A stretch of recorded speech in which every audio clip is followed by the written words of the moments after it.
अरे एक बात भूल ही गई, मैं अभी आई। क्या हुआ माँ? आती हूँ ना। Broker madam. हाँ जी। एक बाबू, तुम्हारी माँ का और मेरा टेस्ट कितना मिलता है, ये घर ले लेते ना जल्दी से। माँ आ जाएगी यार। तो क्या हुआ, देखेंगी तो हमारी शादी करवा देंगे। रुको स्वाति प्लीज। 5 सालों से एक दूसरे से प्यार करते हैं चुपके से। वो किसी और बैंक में काम करती है, परसों मेरे बैंक में लग जाएगी। अरे स्वाति छोड़ना यार प्लीज। इतना डरते क्यों? ये फाइनल प्राइस है मैडम। यहाँ वहाँ रोमांस करने से अच्छा होगा ना कि हमारा खुद का घर। अरे माँ आ जाएगी।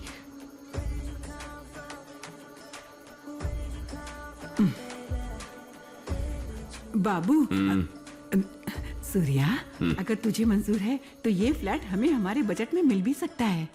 कैसे? अच्छा देख, इस मंथ एंड को तुझे इंसेंटिव और बोनस भी मिल जाएगा। ग्रेजुएटी तो है ही, पीएफ भी तो है, घर की लीज के भी पैसे हैं। वो कह रही थी डाउन पेमेंट बड़ा करना होगा। घर का ईएमआई कौन भरेगा? तेरी होने वाली बीवी से दहेज लेंगे, यही शर्त रखेंगे शादी के लिए। अगर नहीं माने तो हंगामा खड़ा कर अरे देंगे। मम्मा कंट्रोल। बैंक में जॉब वाला दामाद आसानी से मिलता है क्या? क्या है? तुम समझती क्यों नहीं, ये फ्लैट अपने बजट में नहीं है। हाँ? अरे 2 BHK लेके करेंगे क्या हम? तेरी शर्ट के बटन पे उसका जो बाल लटक रहा है वो निकाल पहले। जैकी चैन की फिल्में और कैंडी फ्लॉस, इन 2 चीजों की मेरी माँ दीवानी है। लेकिन अब से नो शुगर, ओनली इंसुलिन। माँ वो ना हवा की वजह से उड़ के आ गया। होने वाली बीवी और घर तो तूने मुझे एक साथ दिखा दिए। माँ कैंडी फ्लॉस खाओगी तुम? हाँ कैंडी फ्लॉस। बाबू, लोन के लिए अप्लाई कर। माँ सोच रही है वही घर ले रहे हो ना? अरे वो मेरे बजट के बाहर है। इस महीने का सेल टारगेट क्या पूरा नहीं हुआ जो तूने खुद ही लोन ले लिया? लेकिन मेरे टारगेट का क्या? इस हार को कैसे उतारूंगा? ये कलीग से थोड़ा ज्यादा मेरा बहुत करीबी दोस्त है, हमेशा मेरे साथ ही रहता है। इसे रहना ही पड़ता है। बिल्कुल फायर नहीं है। तेरे में? लाइटर में। ओह, कॉमन है, अगर फ्रिक्शन नहीं तो फायर नहीं। लाइटर में ना? मुझ में, मेरे हुनर की यहाँ कोई कदर नहीं। तो नौकरी छोड़ दे। जिनका सेल्स टारगेट 0 होता है उन्हें यह हार मिलता है, इंसेंटिव की तरह। इस इंसल्ट को गले में पहनकर घूमना पड़ता है और इसे उतारने के लिए ये मेरे पास आता है। इधर लाओ। अब जा। मेरा फर्स्ट सेल है तेरे लिए ना मैं जान तक दे दूं और तू एक फॉर्म तक नहीं दे सकता। जल्दी प्रोसेस करवा दे। मुसीबत में ना दोस्ती काम आता है। अपना फॉर्म देना।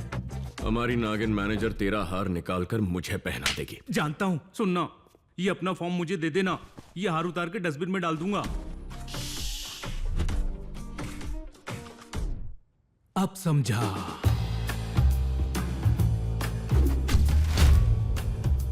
अगर कोई जासूसी को इंसानी शक्ल देता तो वो शक्ल ऐसी होती। हमारी नागिन मैनेजर का पालतू कुत्ता है तू घोंचू कहीं का। बाय पान खाते जी। अरे कितनी बार कहा पंकज जी पान खाते जी नहीं। तुम पान खाना बंद करो। इस ड्रिल मशीन की आवाज से कान में छेद हो गए मेरे। कोई बंद कराओ इसे। बड़ी मुझे एक डाउट है, सीरियसली तुझे ये नौकरी मिली कैसे? क्या बताऊं, बाबा की कृपा। हर बात में बाबा की कृपा कहता है। ये बाबा है कौन? आराम से बताऊंगा तुझे, ये बहुत लंबी कहानी है। इट्स अ मॉक ड्रिल, तुरंत बाहर निकलो सब। इमरजेंसी सिचुएशन में पैनिक होने की जरूरत नहीं है। सब बेसब्री से हमारा इंतजार कर रहे हैं। सबसे जरूरी है कोई जल्दबाजी ना करे। एक और बात है, तेरी ऐसे समय लिफ्ट का इस्तेमाल ना करे और सीढ़ियों का ही भाई, उपयोग करे। ये नागिन तो मुझे ही देख रही है, नीचे जाए क्या? तुम तो कह रही थी कि वो नौकरी छोड़कर चला जाएगा, पर उसने तो हाउसिंग लोन के लिए भी अप्लाई कर दिया। मेरे अप्रूवल के बिना उसको लोन कौन देगा? पंकज के कानों पर पड़ी हर जानकारी वो तुरंत इस नागिन तक पहुंचाता है, इसलिए वो इसका खास है, एकदम खास। उनको टारगेट्स के नाम पर सताना इस नागिन का पसंदीदा खेल है। इसकी वजह से हुए एक सुसाइड को मैंने रिपोर्ट किया था, इसलिए नागिन को ना हाइक मिला और ना प्रमोशन। तो मुझे डसने के मौके की तलाश में ये नागिन हर वक्त लगी रहती है। सेल्स से हमारी एम्प्लॉयज की जिंदगी जरूरी है। एक तो पहले ही मर चुका है, अगर ये भी मर गया तो मेरी बली। मरने दो, तुम मर सकते हो बॉब। एक और कंप्लेन करके देख सूर्या, ये मेरा ब्रांच है, पैन इंडिया नंबर 1 ब्रांच। तुम्हें लगता है तुम मुझे रोक पाओगे? अरे चलना चलना यार।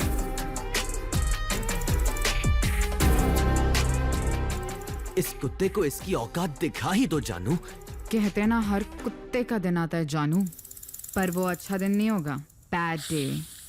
तो इसे गले से उतार के फेंक। नहीं नहीं, नागिन बहुत जहरीली है। नहीं। मुझे एक क्लाइंट मिला है, तू ले ले। हाँ? क्या है? साक्षात भगवान ने मेरे लिए स्वर्ग से भेजा हुआ मसीहा है तू मेरे दोस्त। Let's party. बड़ी, तू स्वाति को भी पार्टी में बुला ले, बोल बहुत बढ़िया जगह है। ए छोटू, एक कटिंग पिलाना। बड़ी चल आजा। आ रहा हूं। अरे तू है कहाँ? सुनना, यहाँ कुछ छोटा सा इशू हुआ है। अरे मैडम, क्या मजाक हो रहा है इधर? हमको पागल समझा है क्या? बीच में फोन उठा के कहाँ जा रही हो? हेलो मैडम, फोन कट करके इधर आओ। सूर्या, मैं तुम्हें बाद में फोन करती हूँ, बाय। तू इतना टेंशन में क्यों है? तू यहीं रुक, मैं आता हूँ। अगर अपने पैसे नहीं आए तो पूरा मीडिया को बुला के बदनाम कर देंगे इनको। सर ऐसी बात नहीं है सर, मुझे बस थोड़ा वक्त दीजिए, मैं सब ठीक कर दूंगी। बात क्या promise। है? कौन है बे तू? मैनेजर है क्या? मैं इससे बात कर रहा हूँ, जरा रुकिए, ओके? वरना मैं। देखिए सर, एक मिनट सर, प्लीज प्लीज एक मिनट, मैं ही सॉल्व करती हूँ ना। क्या हुआ है? सूर्या, कल इस कस्टमर ने 4 लाख का चेक डिपॉजिट किया और मेरे कलीग ने एंट्री करते समय गलत अकाउंट नंबर डाल दिया अनजाने में, और मैंने नोटिस किए बिना ही एंट्री कर डाली, What? और वो अमाउंट एक दूसरे अकाउंट में डिपॉजिट हो गया। अकाउंट होल्डर का अकाउंट ऑलरेडी 0 बैलेंस दिखा रहा है, उसने पूरा अमाउंट निकाल लिया है। उसे कॉल करके पूछा तो बोला कि तुम्हारी गलती है, मैं क्या करूं, और कॉल काट दिया। तेरी गलती की सजा हम काहे को भुगतेंगे? 4 लाख अभी चाहिए मेरे को। साहब, मेरी बेटी के पेट में ट्यूमर पाया गया है, कैंसर फैलने से पहले ऑपरेशन करना पड़ेगा। उसके पैसे मैंने साहब से उधार लिए थे, मुझे इतने पैसे कौन उधार देता साहब? ऑपरेशन नहीं हो पाया। कादर भाई, रोने धोने से पैसा वापस नहीं आएगा, चलो इधर से। भाई साहब, एक मिनट, आवाज बढ़ाने से भी कुछ नहीं होगा ना? मैं आपका दुख समझता हूँ, मुझे थोड़ा सा टाइम दीजिए, पैसे मिल जाएंगे। Sir 1 minute. सूर्या, तुम इस झमेले में नहीं पड़ने वाले हो, ये जो भी है मैं देख लूंगी। क्या देख लोगे? अपनी गलती मानकर ब्लैकलिस्ट होना है तुम्हें? करियर खत्म हो जाएगा तुम्हारा। सूर्या प्लीज, मैं कोई रास्ता निकाल लूंगी, मैं अपने लिए तुम्हें ये रिस्क नहीं लेने दूंगी। नहीं, तुम ये नहीं कर रहे हो। स्वाति, तेरे अकेले के लिए नहीं कर रहा हूँ, हमारे लिए कर रहा हूँ। एक बात तो मैं बताना ही भूल गया, रिलेशनशिप मैनेजर